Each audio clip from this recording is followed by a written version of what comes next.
Omukoro gwo kusima abeegi ba St Paul's Bukinda SS gukorirwe ahari Country Motel omuri Rubare.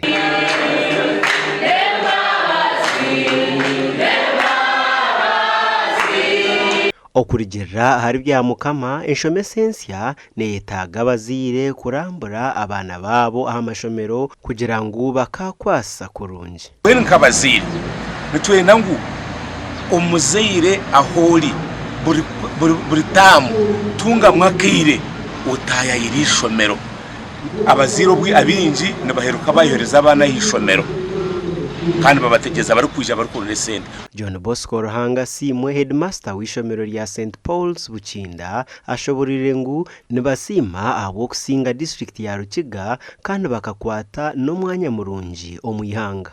Kandi ninyenda kubamanyisa bamburikiriza bari kundeba omu Rukiga tukakwata omwanya gwo kubanza.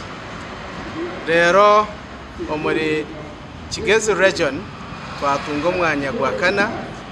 Rero mu Uganda yona twatunga omwanya gwigana neina. Bamwe ahabeegi abakozere kurungi borekire ekitumire bahika.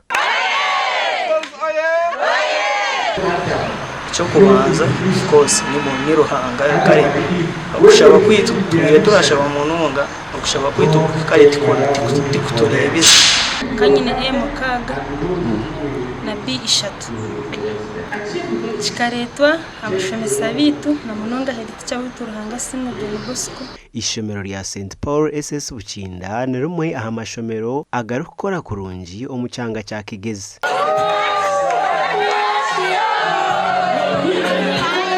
Gasha kwa Job na Manya